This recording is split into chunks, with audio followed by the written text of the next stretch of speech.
Hello, everybody. Hey, Welcome back. Hey, it's good to be with you all again this week as we continue our journey through Exodus. This week we are again tackling a lot. We're doing 5 chapters this week, Exodus chapter 13 through 18. And I know that sounds like a lot, but it's like I told everybody here.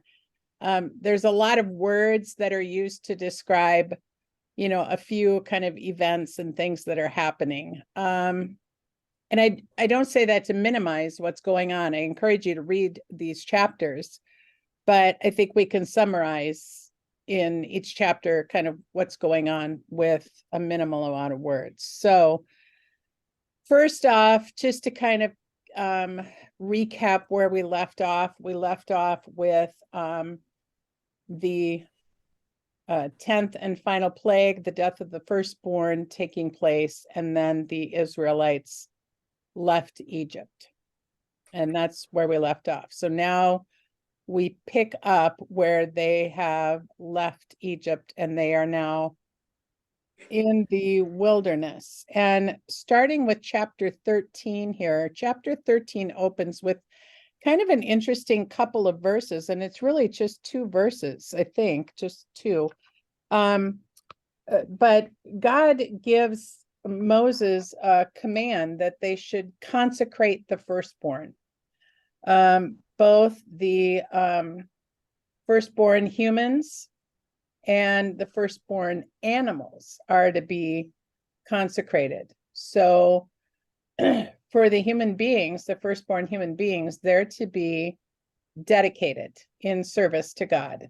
For the males, that meant that they would become priests. And this is, of course, before the Levites are established as priests. So they're consecrated to serve God and to be dedicated in service to God. For the animals, that consecration involves a sacrifice. So the firstborn animal then is sacrificed. And this is kind of a remembrance of their freedom, because what got them their freedom was the death of the firstborn. And there are a couple of exceptions to this rule. So unclean animals, they can't be sacrificed. So like, for example, a donkey is referred to. A donkey is an unclean animal. And so if you have an unclean animal, then you are to sacrifice a clean animal or a lamb in its place. And I thought it was kind of sad, but then you're to break the donkey's neck, this firstborn donkey. So this sacrificial system is unfamiliar to us. We don't understand that. But this for them became rituals now that are remembrance of freedom. And then they're commanded to remember this day. And we're told that it's in the month of Aviv. This is the day that you are set free. Remember this day. A comparison that we can make to that is, as Christians, we commemorate or remember the day that our freedom was given. And we do that every year on Good Friday, right? That's our commemoration of the day that our freedom was given. So that's kind of a good way to kind of think about it. And then they're to do 7 days during this commemoration of eating unleavened bread. And at the end, then you have a festival when that is over.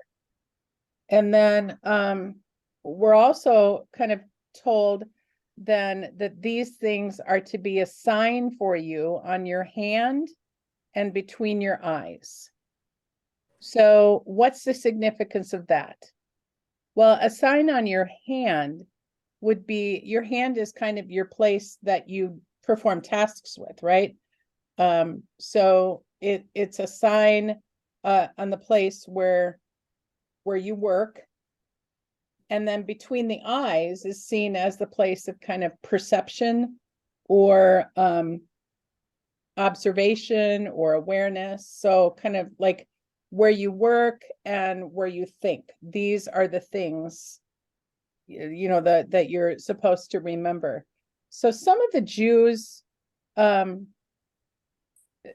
take this literally, and it's later also in some of the laws where they put these things on their hand or their arm, actually, and their forehead.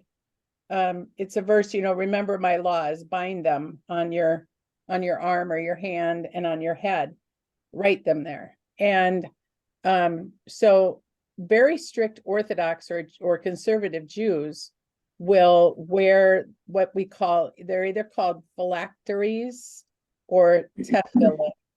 And they're little boxes that they wear like on a strap. They have a strap, and then there's a little box that usually has part of the Mosaic law on it, and they also have then one on their arm. So that's kind of that. I don't know. Anybody else have any comments or questions about any of that particular section? Or I viewed it as something on my hands. I will always see it because, like you said, you're working, it's going to be there. I'm going to always see it. And what's on my forehead is what others will see. oh yeah, But yeah, I get what you're saying too. yeah. Makes sense. And that's Kari, it's important they raise that, because that is why the Orthodox Jews continue to do that.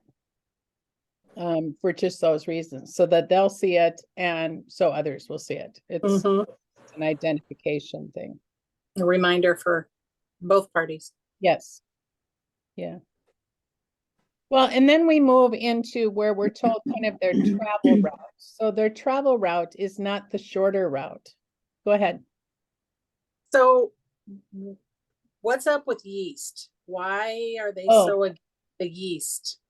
So the yeast was initially they had to make unleavened bread with, you know, bread without yeast, because there would not have been, they were to be ready to go. And that was during the Passover plague. And they wouldn't have time for the bread to rise, because when you put yeast in bread, then it doesn't rise. It becomes a flat bread. The 7-day thing is, you know, 7, of course, is a perfect number. And so a lot of times we'll see observations of festivals, particularly a Passover. It's probably the most important festival for the Jews. This 7-day observance then is a perfect observance. It goes from Sabbath to Sabbath, or yeah. Okay. Yeah, and so yeah, that's why the 7 days. All right, so on the travel, they're not to take the short route, which would have taken them down kind of south and across, because there are enemies there and war might result. And I think God realizes that the people are not prepared for that. They're tired, they're just leaving. And so he leads them up a longer route, and we're told it takes them up by there are 2 terms that are used here, either the Red Sea or the Sea of Reeds. Both terms are used. Probably it is more accurate to say it's the Sea of Reeds, which would have been kind of a marshy area, but with a body of water, would not have been the large Red Sea. And they take the bones of Joseph with them, because that's what Joseph made them promise before he died, that when they left the land, they would take his bones and take him back and bury him back in the homeland. So they honor that promise that was made. And so they carry the bones of Joseph. And it's interesting because they will take the bones of Joseph the entire way.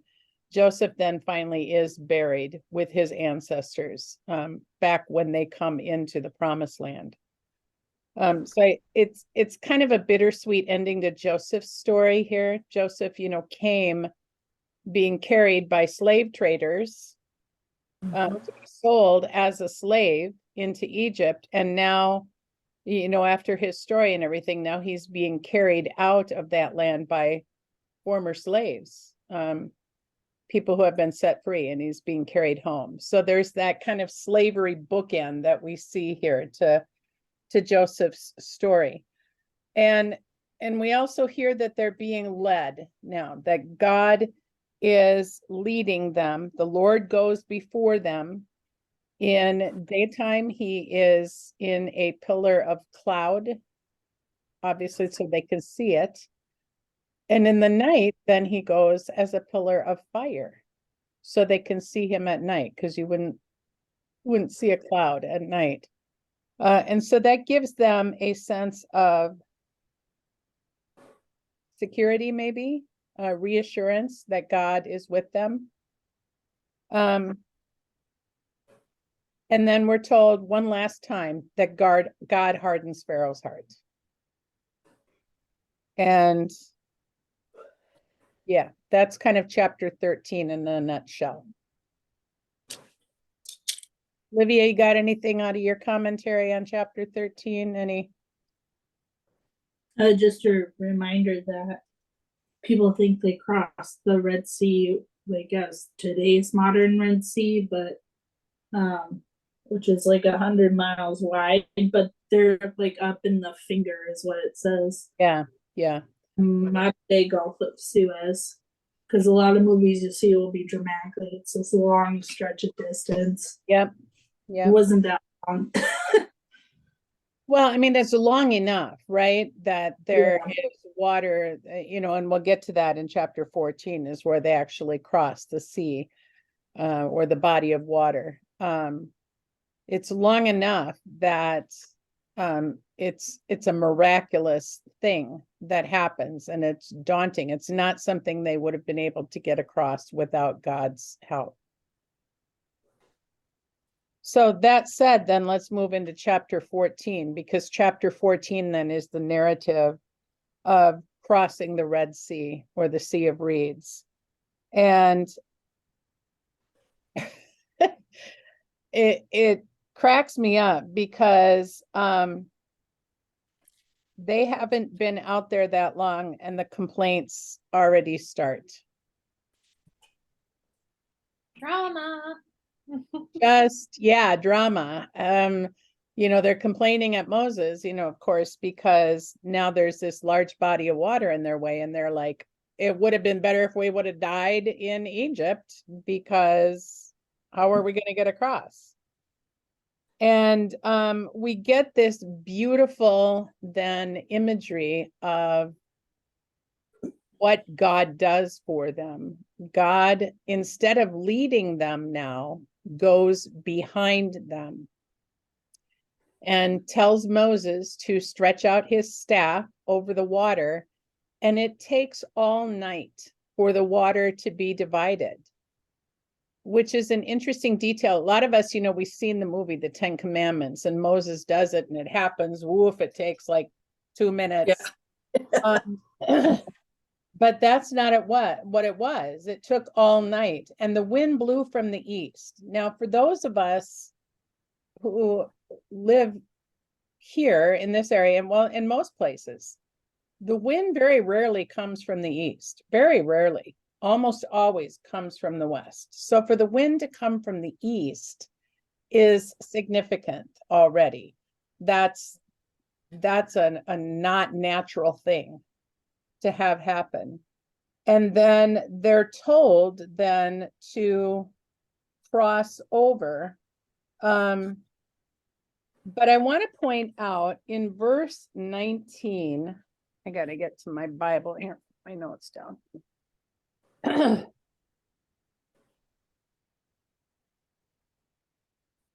Let me see. Chapter 14, verse 19. And God says, you're going to do this. Well, let me back up a little bit. So Pharaoh and his army have realized that they've lost their whole workforce. So they're after them, and the people see the Egyptians coming after them. And that's another thing that they are complaining about. And of course they're terrified. Like, who wouldn't be? And so Moses tells them not to be afraid, that he says, stand firm. This is in verse 13. Stand firm, and you will see the deliverance the Lord will bring you today. The Egyptians you see today, you will never see again. The Lord will fight for you. You need only to be still. I think that's a really kind of good reminder for all of us, that there are a lot of times when we see our enemies coming up against us and we get terrified and we're crying out to God. And we need to remember that we just need to give God to reveal himself. And God makes it clear that he's going to do this for the purpose of revealing his glory, and so that the Egyptians will know that I am God. Verse 19, and I mentioned this, it says, then the angel of God, who had been traveling in front of Israel's army, withdrew and went behind them. The pillar of cloud also moved from in front and stood behind them, coming between the armies of Egypt and Israel. We've talked about this before. The angel of the Lord, or the messenger of the Lord, really is more adequately translated. That is Jesus. That is God the Son. This is a pre-incarnate Jesus that is there. So Jesus is involved as the deliverer here for God's people. But it's not the Jesus that we understand. Am I making that clear? This is God the Son. This is the purpose of God the Son.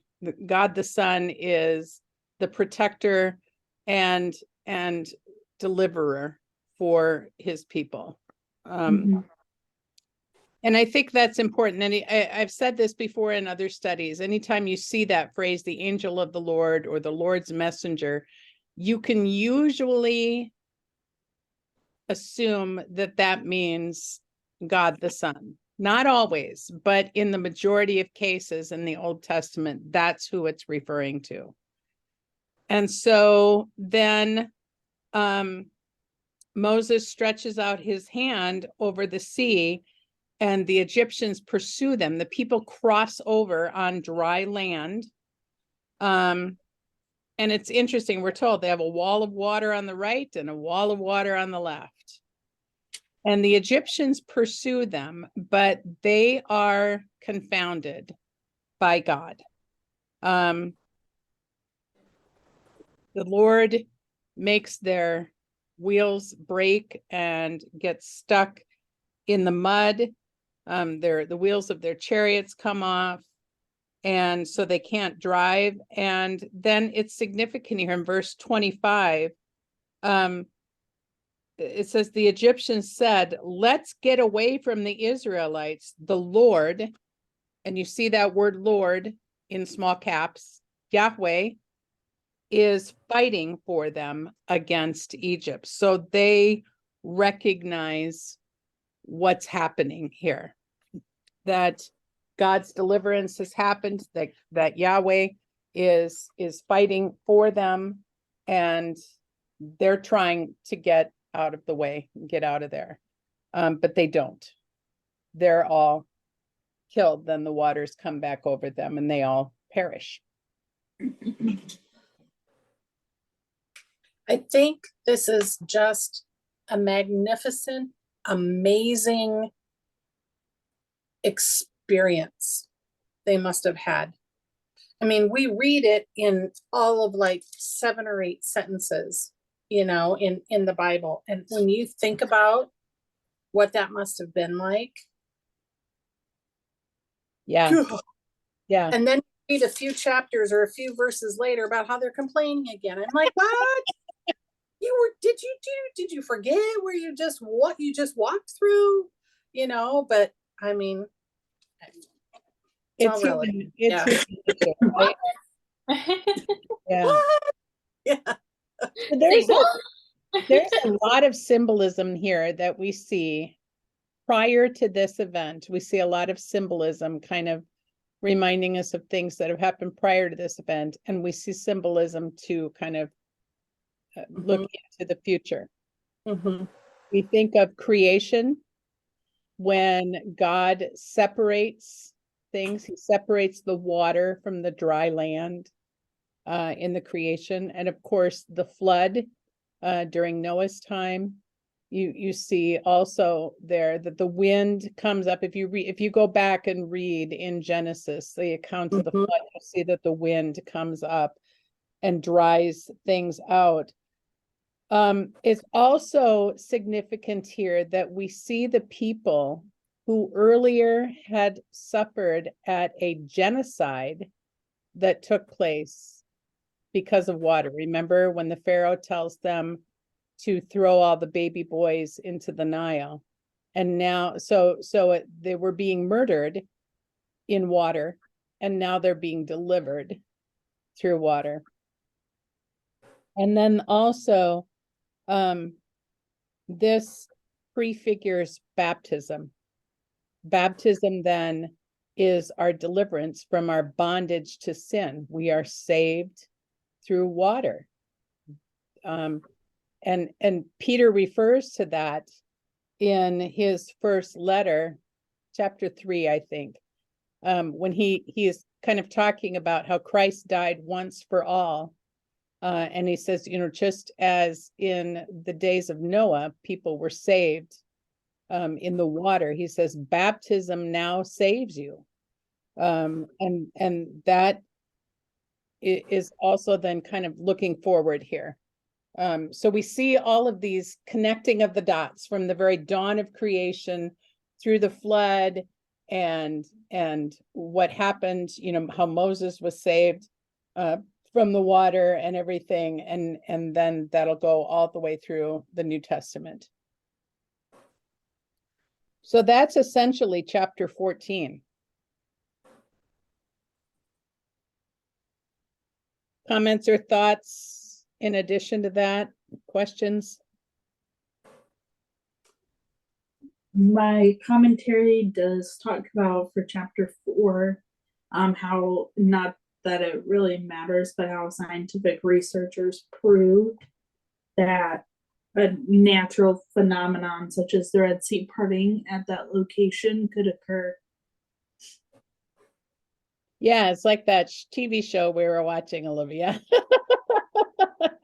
When you were a little girl, I talked about that a few weeks ago when we were talking about the plagues. Does God know about this? I mean, and my commentary goes on to say just because researchers proved that the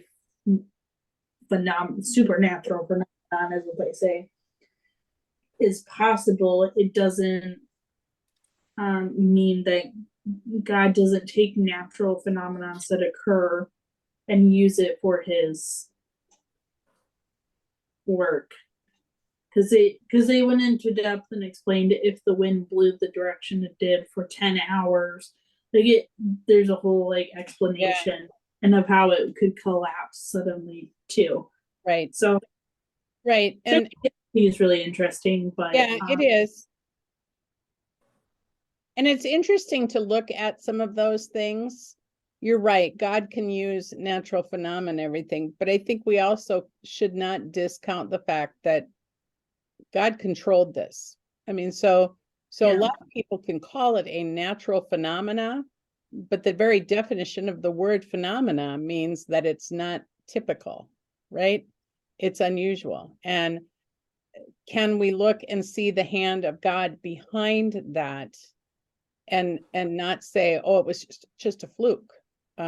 Because we know that it wasn't. God makes it very clear. I think they were pointing that out because, like you said, the wind doesn't typically blow that direction, so that would have to. But it is possible. So for those who say it's not, it actually is. It could occur should these events happen. Right, But if the wind doesn't blow that direction, then it's not going to happen. right. But Well, God and- made the wind blow that way.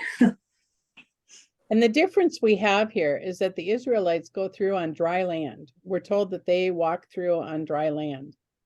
For the Egyptians, it's not the same. Their wheels get stuck. There are things that are happening that are beyond the forces of that anybody can explain here. This is truly a supernatural event. You're right. Yeah. Well, and let's not forget, let's go back to Genesis, God created heaven and earth. He created the seas and the skies. I mean, he created the winds. So of course it can happen. Yeah. And we just chalk it up to, that's our mighty and powerful and amazing God. Right. You can sit and, try to figure it out in a natural sense, but let's not forget that nature was created by God. So of course it can happen. Yeah. Just plain and simple in Mother my mind. Nature, But though. no, not a Mother Nature. It's Father God. Yeah, Mm. people keep saying Mother Nature did this. You can't scare me, Mother Nature. Blah blah blah. I think that's one way, though, that many people name the Almighty in a term that is comfortable or familiar for them. I think Yeah. you know, we know what we're talking about here, right? When we say Mother Nature, we know what we're talking about. It's like those who say the universe.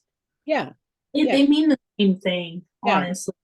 yeah, they're just using words that are comfortable for them to describe something that's indescribable, really. I mean, we can't even begin to try and describe God and the minute we Yeah, try yeah. and think that we've got God pigeonholed in some sort of box, God says, I'm sorry, I don't fit in your box. I'm bigger than that, and you won't ever really completely understand me. Yeah. And that's part of the awe of the Almighty. And of this very story. Yes, I Yeah. mean, just it's just, it's amazing. mind-blowing. Yeah, It's mind boggling. Yep. I Yeah. think that's why I like my commentary so much, because Yeah. it literally listed all the like the meteorological scientific reasons, but they said it doesn't, because the chariot wheels got stuck, so even if it's a phenomenon that could occur through nature, it doesn't it couldn't have existed without the great hands of God. That's what it lays out. Yep. So I don't think we should be afraid. A lot of people are afraid to use scientific reference, but I don't know. I think that just makes our case stronger sometimes. I agree. Totally. Yeah, I think, God is written on all of creation, right? And you're right, it does make our case stronger. I mean, I even think like in the season of spring, resurrection itself is written all over spring. Mhm. Yeah. Well, What did you say? Go ahead. Emma said something. I didn't hear it. Yeah. You say Emma? I was just saying that darkness is afraid of the light or whatever. Mhm. Kind of like Mhm. a rat is afraid of light and it's used to the darkness, Yeah. What All Mom- right. So chapter 15 then Do you is, want me to my thought? oh, I'm sorry, go ahead. Aunt Jan. I know, sorry. It's okay. No, I was just gonna comment that part of what I like is that God created scientists and the media, because I think he wants us to discover some parts of the unknown or whatever, because Yeah, he's good. like, look at this great thing I created. There's more planets, there's more galaxies being discovered, Yeah. and so he invents people for that purpose. Yeah, So that's why I think science makes our cases stronger. I agree. It's Study almost like he says, here, look at what I made for you. Look at all this amazing stuff. Learn about it and appreciate it. Yeah, yeah, Kind of like getting now, the yeah. Now we can do chapter 15. Oh, that's, Emma, just what did you say? I didn't hear you. what? I didn't hear you, Emma. Oh, what did I say? I forgot. Sorry. Right. Okay. All right, yeah. So chapter 15, basically the bulk of chapter 15 is this celebration song of Moses, kind of recounting everything that has happened. So that's the bulk of chapter 15, but we're told a couple of interesting things here that I just kind of want to point out. First of all, we're told that news of this is traveling now to nearby nations, that the word is getting out over what has happened. And then at the end of Moses' song, we're told that Miriam leads the women in praise. And I guess I'm kind of assuming that Miriam is doing this during the whole time that Moses is singing or saying this, that she's leading the women in praise for what God has done. And I think it's really important that we recognize the central role here that Miriam is playing, especially in the life of Moses, because Miriam was there in the water at the beginning. She was the one that was charged with the task of watching out for Moses when he was placed in the basket, or, in the reed basket in the Nile. He's a baby. Yeah. And now Miriam is witnessing. So Miriam is in the water in the beginning of Moses' story.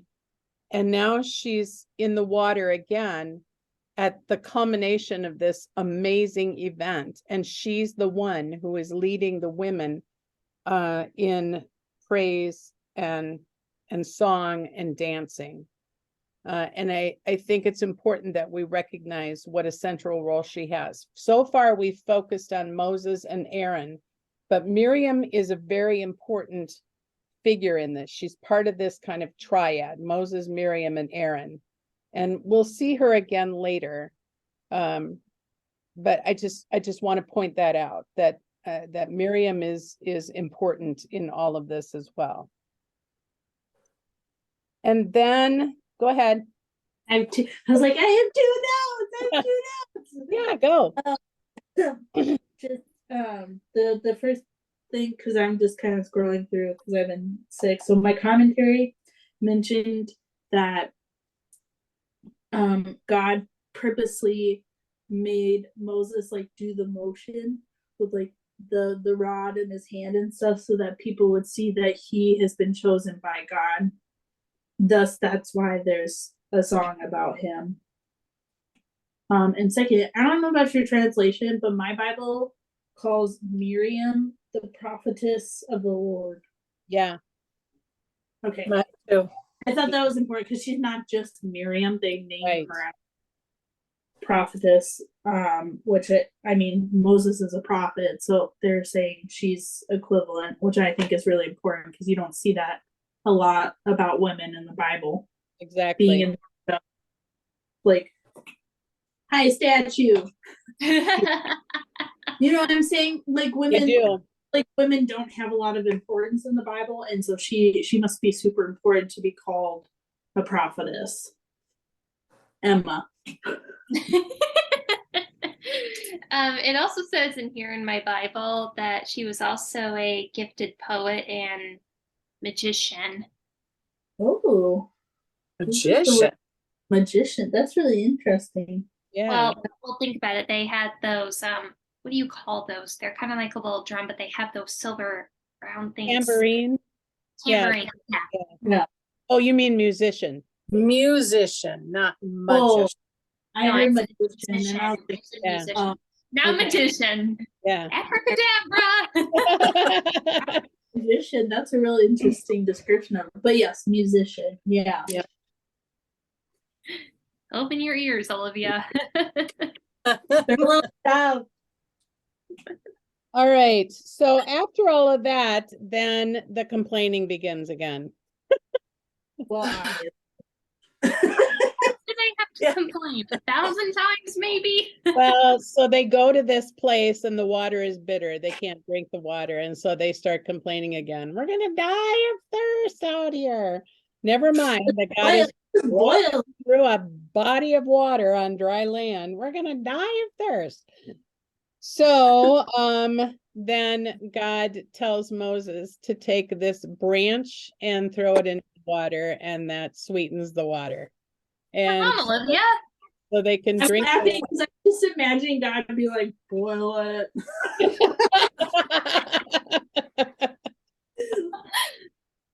Well, and maybe that was his version. Throw that stick in it. Boil. Sorry, I didn't mean to interrupt you, Aunt Jan. It's just that Olivia was laughing so hard. No, that's fine. Yeah. It's But just she eats that. we laugh at them, but then we also, I think, need to stop and see ourselves too. Because how many of us complain? In fact, just before we got on here, I'm gonna out you here, Emma and Olivia. We were complaining about internet. Yeah. Of course we were. Well, technically I started it. Yeah, but I mean, it is what it is. It's just, it's one of those things. And of course, we weren't saying that we were going to die because we didn't have internet. But, Help me. I don't care. But it's the same equivalent, honestly, because if the internet went out, I'd be like, that's yeah, my yeah. Yeah. to not having water, I'd be like, we're dead. It's the incredible scene where they're in the water. We're dead. We're gonna die. In case That's you how it haven't feels. noticed, we need food and water and shelter. It's a common theme Thing. throughout their whole time of wandering. It is a Yeah. common theme. The complaining, I'll just tell I you, was going back though. humbling and Boil it. complaining doesn't get any better. All right. So, and then the chapter ends where they're at an oasis and there's plenty of water and there's dates and they are well provided for. So, all is right with the world again for them. And they have this Well, kind of break now. I Yeah. think it's interesting as we move into chapter 16, it's interesting to note here, we're given a time frame. And we're told that it is the 15th day of the second month. So they've only been out there, here I am minimizing this, but they've been out there for about 45 days. And they're grumbling again because they're hungry. And this is the first time now that we get this account of God providing for them for food. God has provided for them for safety and for freedom and water.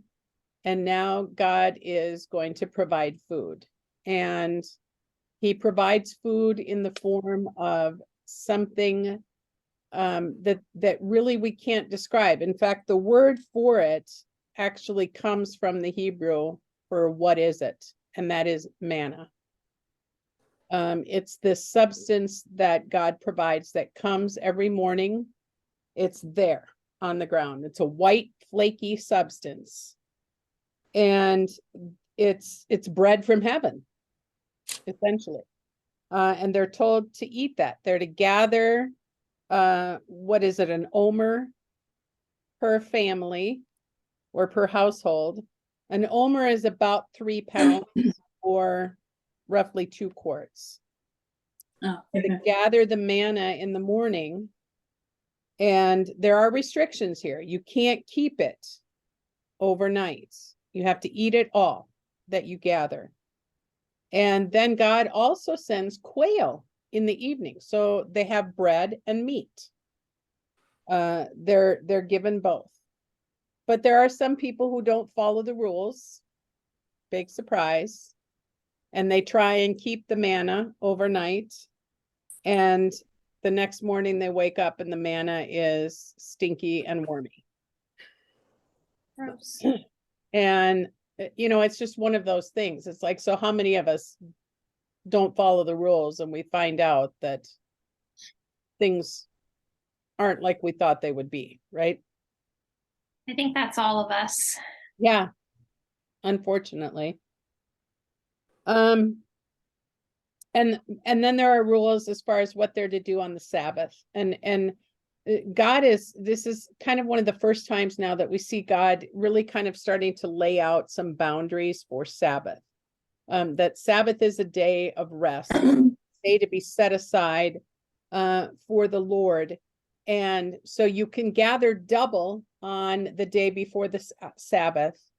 And that particular time, it will last for the next day. Mhm. So that's amazing as well. So if it's not the Sabbath, it spoils. But if it is the night before the Sabbath, then it keeps for the next day so that you have enough to eat. And Including the meat. including the meat. Mhm. And so they will have that provision now for their entire time in the wilderness. 40 years, God feeds them in this way. And it's a truly miraculous thing. This isn't just a one-time, I'm going to get you over the hump till the next oasis and you can restock or go shopping or something like that. No, this is the entire time God provides this for them. So they are totally taken care of For 40 years. for 40 years. Manna and or quail the whole time, every I day. don't know about the quail, but I know the manna for sure was for 40 years. I'm sure he switched it up every so often. Here's a Maybe. chicken. Yeah. Here, have a bunny to eat. Here's some squirrel. Yeah. Yeah. Squirrel.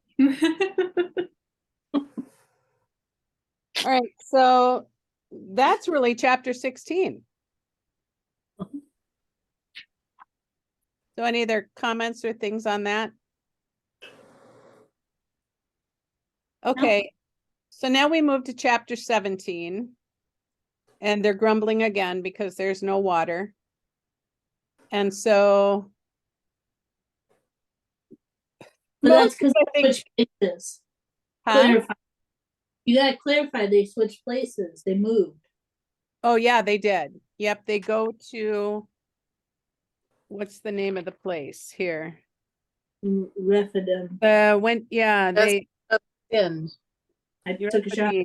Yeah. They Oh, they camped set at up from. a camp at Rephidim, but Mhm. there was no water for the people to drink. So they quarreled with Moses and said, "Give us water to drink." And Moses replies, "Why do you quarrel with me? Why are you putting the Lord to the test?" And I think, it's kind of like, if we were to put it in today's vernacular, Moses is like, "Why do you continue complaining to me about this? Don't you trust that God is taking care of you?" I think that's what I sense anyway when I read this. Why are Almost you seems like you had bread come from the sky for 40 years. You walked through the You Red Sea. just wait 5 minutes. We'll get you some water. Hold your horses there. That's what's unspoken in this part. Exactly. So Moses gets then instructions from God to take his staff and strike it against a rock, and then from the rock comes water. And then we're given kind of an interesting name. Now Moses names this place then. He calls the place Massa, which means testing. So that's in reference to the fact that the people are testing God. They're not trusting God. So I like the word distrust for that instead of testing. And then Meribah, which is quarreling. that they were complaining and quarreling with Moses about. Yeah. So that's the first half of 17. But then in the second half of 17, we get this kind of interesting thing that happens here, where we're told that the Amalekites come and attack the Israelites here at this Rephidim. Now, the thing that's interesting, we're given a detail in Deuteronomy chapter 25, verse 18, that we are not given here. Deuteronomy is kind of Moses' last speech to the Israelites before he dies, and he's reminding them of everything. And in Deuteronomy 25, what he's telling them about this is he says, remember when the Amalekites came and attacked those who were lagging behind? We're not told that the Amalekites come and attack those that are lagging behind here. But that's a detail that we're given in Deuteronomy.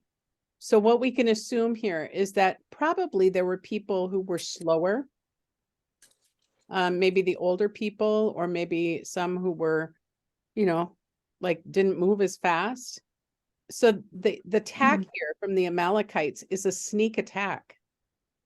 And they're coming and attacking the weakest of the company here. And this is a problem. So, and remember, these are former slaves, right? So they're not people who are trained in battle and probably don't have battle weapons or anything like that. They've got swords, and that's probably for, some self-defense, but probably also for maybe killing animals or things like that. The quail have to be taken care of somehow. So, but Moses sets up Joshua. He puts Joshua in charge of gathering together people to fight. And this battle happens, and the Israelites only win when Moses has his arms raised up like this. And anytime Moses' arms go down, then the battle turns in the opposite direction against the Israelites. The Amalekites win. So Aaron and what's his name? Hur. Yes. Yeah. Hur. Sure. So Aaron and Hur take Moses up, and they kind of take him up on a hill and get a rock so that Moses can sit down, and then they stand on each side of him and hold his arms up so that he can continue, so that the Israelites can continue to win. And we're told then that the Amalekites are defeated, and that the name of the Amalekites will be blotted out forever. Essentially, that means God says they're not going to be remembered. They're going to disappear into history. Nobody's going to remember these people. And it's also interesting in this chapter that we're kind of given this indication here now that written records are being kept. At the end of that chapter, excuse me. In verse 14, the Lord said to Moses, write this on a scroll as something to be remembered, and make sure that Joshua hears it. So he wants Joshua to hear and to be sure that the battle was won because of the Lord, the favor of the Lord, but also that the written record is kept. And this is the first time that we have God telling Moses now to write things down and to keep a written record. And the chapter ends with Moses building an altar. And our translations give the translation of the Hebrew word for that he calls this altar. He calls it, the Lord is my banner. That's a translation of a Hebrew phrase that goes Yahweh Nissi. I don't know how to pronounce it. It's N, like Nancy, ISSI. Means the Lord is my banner. So the Lord is the one who I'm holding out here, this banner. And so this altar is built and given a name. This is now the first established worship site or altar that's recorded after the Israelites leave Egypt.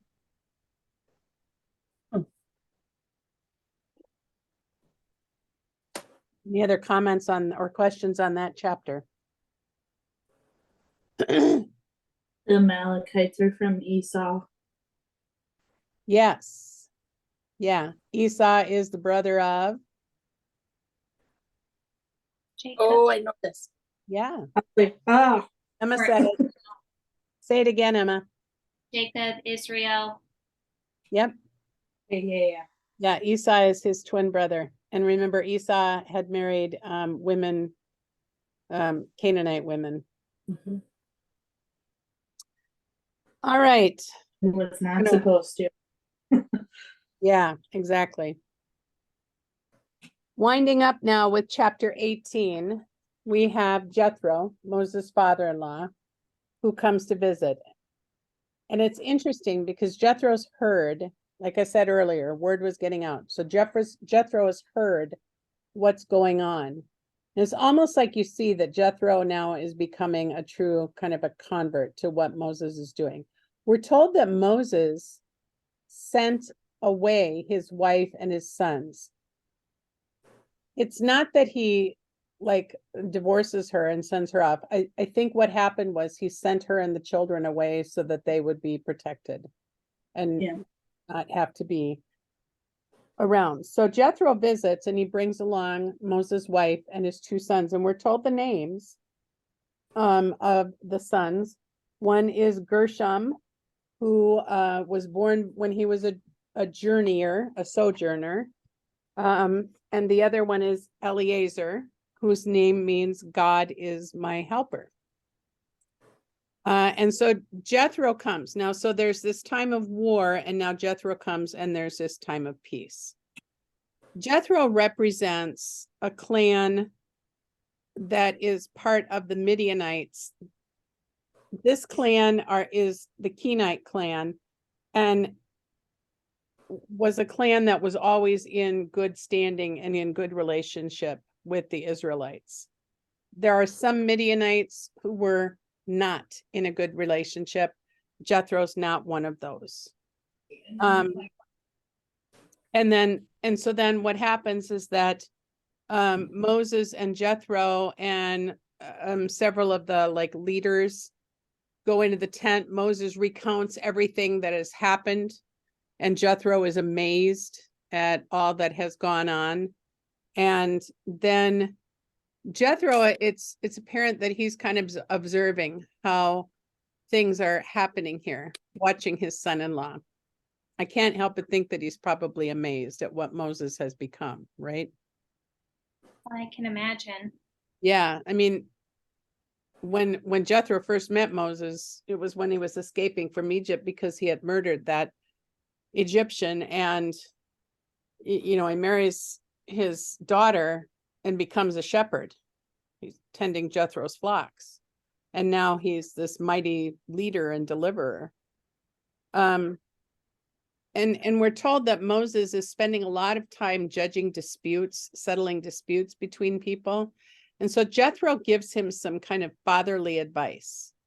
And it's good advice. Because look, you can't be taking up all your time doing all of this, because it is your role to act as the representative for the people before God, and as the representative of God to the people. You are kind of the intermediary. That's your most important role.